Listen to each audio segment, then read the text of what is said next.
Alright, welcome back to my Momodora Reverie under the Moonlight, insane difficulty, leave only, no items, no vitality fragments, guided walkthrough. In the previous episode we acquired the cat sphere and the second and third crest fragment, and in this episode we're going to acquire the final fragment, and then it will be time to enter Car's castle. And even though that is the final area, it is actually a quite large part of the game. But first we need to go all the way back to the forest, because since we can now turn into a cat, we have access to a new area we couldn't enter before. And there is no boss guarding the final fragment, but in order to go back to the forest, we do need to get past a mini-boss. Remember that we needed to fall down where we had our first encounter with Lubella, so that means we have to go the other way around in order to get back to the forest. As I said in the previous episode, defeating partner Fennel gives you access to a secret boss fight, but I'm going to leave that fight until right before we take on the final boss. As by then we have the green leaf upgrade, which increases the damage output of your leaf attack. Not by that much, but it's definitely noticeable. So we're leaving her behind for now. Here we see an example of the non-linear nature of the game, as this NPC tells you how the other NPC gives you the key to the final boss fight. So that means that this NPC is basically purely functional. And actually the others you encounter here only have a single sentence or so. So I'm not sure whether I somehow just failed to uncover the actual story of this game, or whether there simply isn't really much to uncover to begin with. Because even after talking to everyone, I still can only talk about the story in a few sentences. You can literally sneak up on these dogs, they don't notice you even if you stand directly behind them.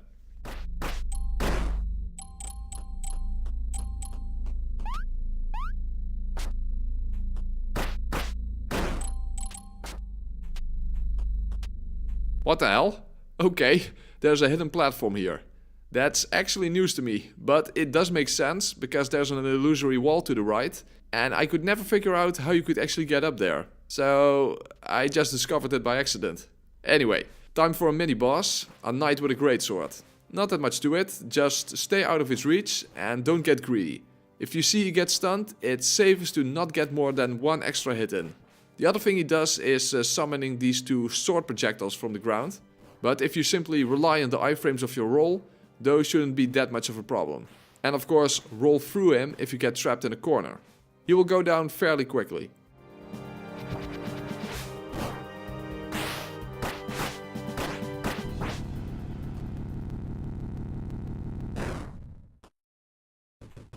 Whoops, I had to cut out a bit because I still went the wrong way. If you go down, you end up exactly where the first boss fight against Lubella was, and the whole point is that you cannot get back up from there. However, once you go up here, you can just keep moving in a straight line to the left until you reach the save point right before the very first boss fight we had back in the forest area.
Okay then, so over here we need to use the cat form to go underground. Not overly sure what this barrier is supposed to mean, but it transports us to some alternate version of this area. However, other than some flying enemies, you only encounter the same enemies as in the beginning of the game.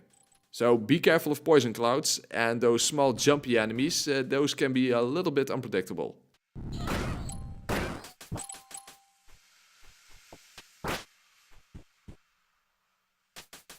Here we have to change to cat form again, and don't bother with these enemies. There are too many of them to fight, just get past them as fast as you can.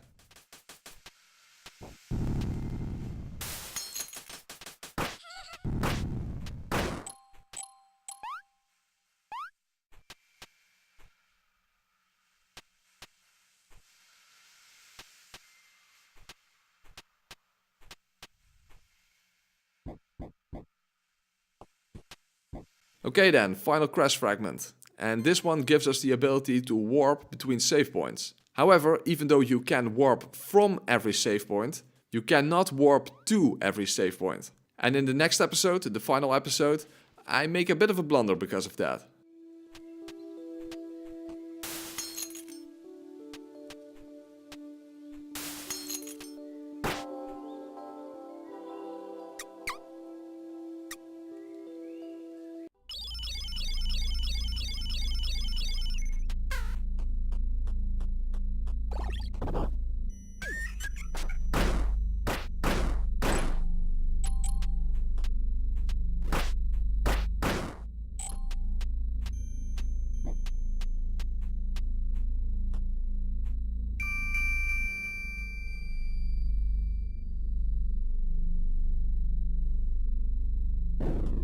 Alright, final area of the game, but that's not saying much. As I said, this is a quite large part of the game.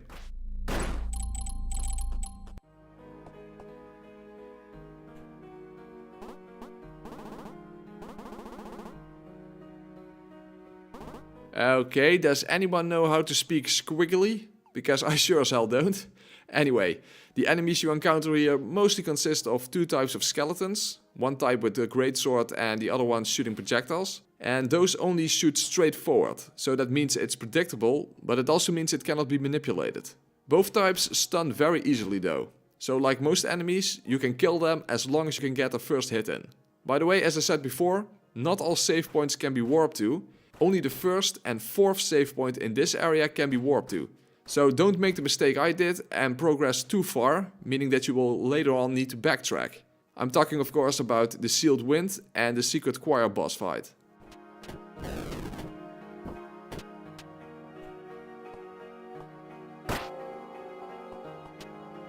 Okay, this can be a tricky area to get through. Individually the enemies aren't that much of a problem, but when you have multiple different types at once, it's a lot harder. Wait for the skeleton here to shoot and kill him quickly so you have just enough time to roll through the haunted painting. And when you go up, just attack the enemies from below. But be wary that the birds can drop down on the right side. So make sure they don't catch you by surprise.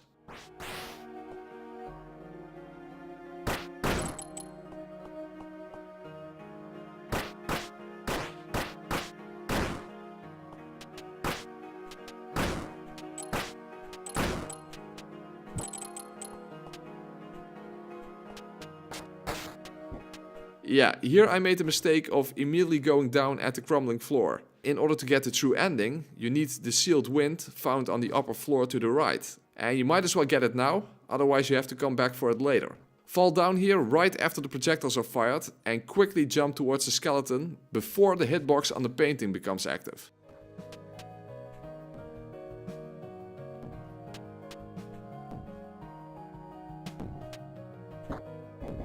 First, destroy the painting and then lure the sword skeletons over one by one. Not only do you not want to fight two at once, but there's a third skeleton in the back that shoots projectiles. So you want to kill the sword skeletons before you aggro that one.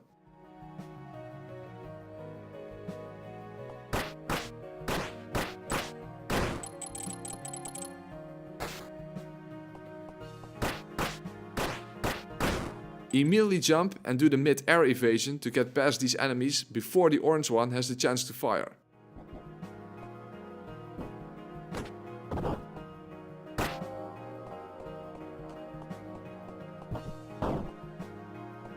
Over here to the right we have one of those Souls-like shortcuts that needs to be opened from the other side. And that will lead us to the next boss fight. So that save point just now was the save point before the boss fight. Now, the run back is not unacceptable, but it is a bit annoying, because the next boss fight is definitely the worst fight in the game. So you can expect to go through that section a couple of times. However, opening the shortcut is done rather quickly. But of course, always remember to save the game after opening a shortcut, because it won't stay open otherwise.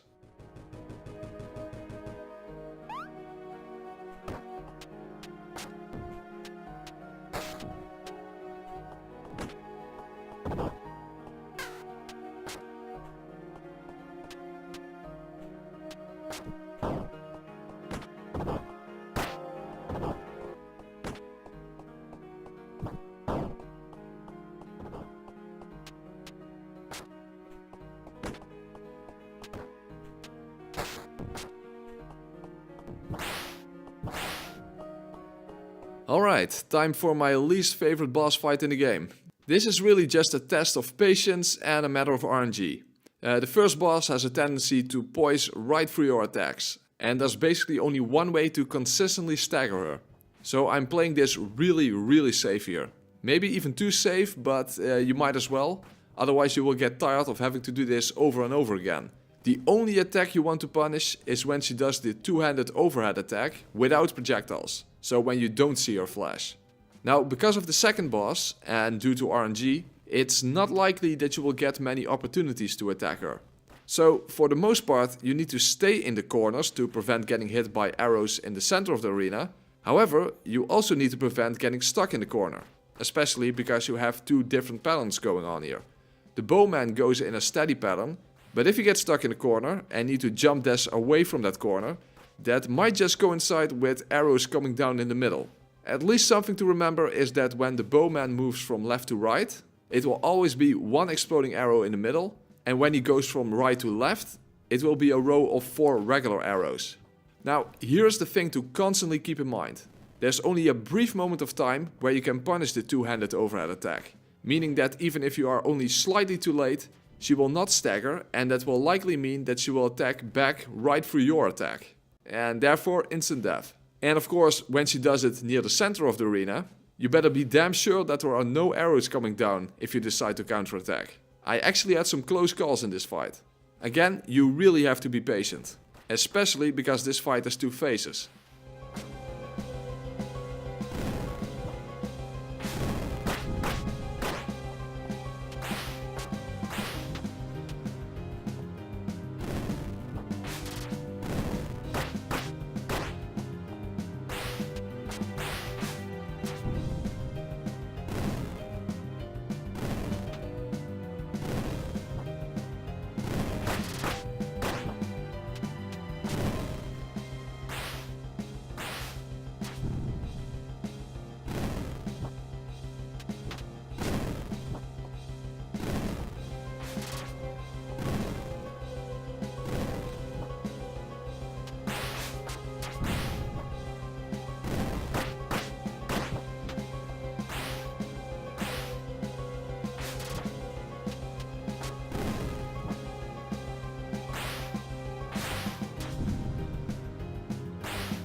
Okay, now the bowman will come down, but here's the thing. He can teleport right on top of you, meaning you might only have a split second to get out of the way.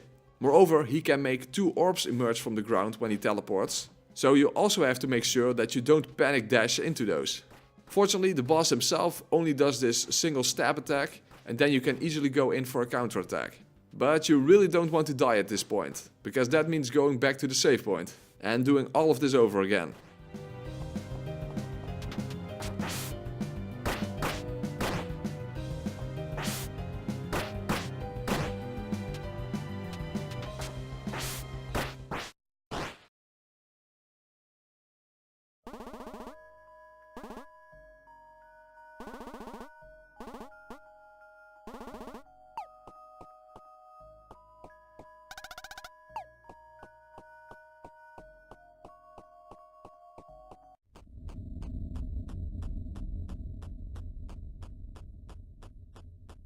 Okay then, thank fuck that is over. Only a mini-boss, the secret fight against Squire, and the final fight against the Queen herself remain. But as you would expect, the final areas are a bit tricky. In case you didn't know, you can actually do the mid-air evasion underwater as well. And over here, just keep jumping on the surface of the water and wait for the exploding beetles to drop down. You can roll through them, but you don't want to do that with these Super Mario traps minus the fire in your way.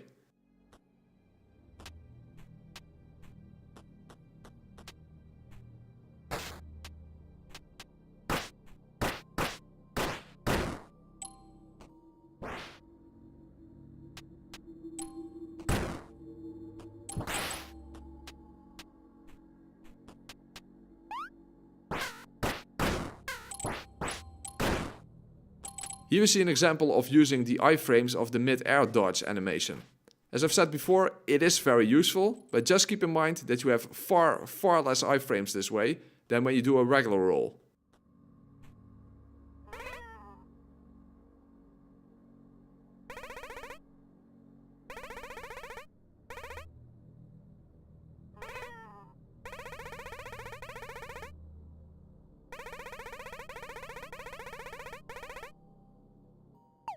I'm pretty sure I actually missed this in my first playthrough, but hidden in the purple smoke is a lever to lower the drawbridge. Or you already knew that and I'm just a blind idiot. That's also a distinct possibility.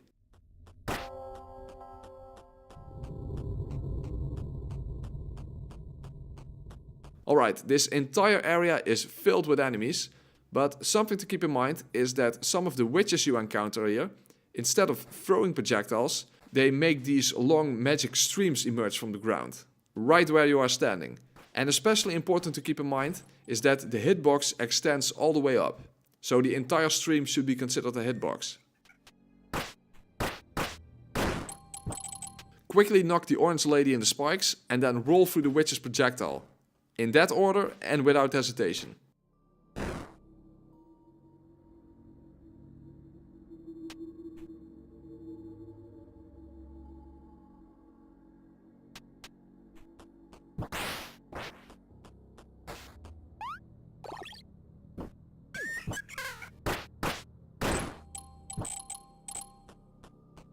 Okay, time to turn into a cat again. Carefully trigger the traps.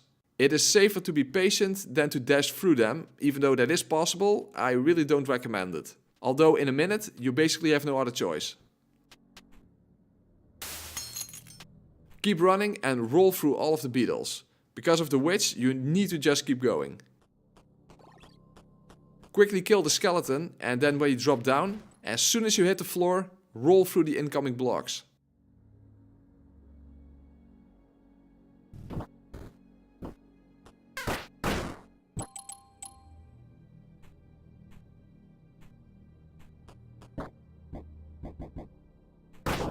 Alright, down here is the final save point that can be warped to from other save points. So now would have been the time to go back to get the green leaf upgrade and fight the secret boss. Unfortunately, I'm an idiot and not only did I leave the sealed wind behind, I also just went on and progressed all the way up to the queen. So that means I had to essentially do everything from this save point all over again. Well, with the exception of the mini boss fight of course. She does stay dead, as you would expect. There are all kinds of side areas here, but those only contain vitality fragments and such. So we only need to keep going up and to the right.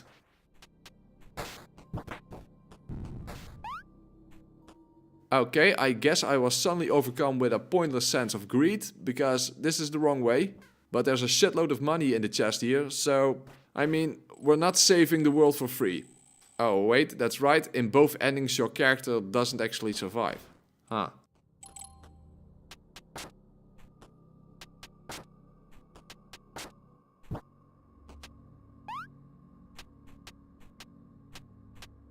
Well, I'm not the only one who's not going to make it.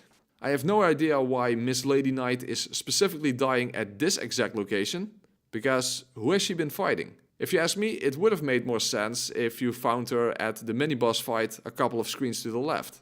Also, it makes no actual difference as far as I can tell whether you put her out of her misery or leave her behind. She's dead when you return and drops the same item.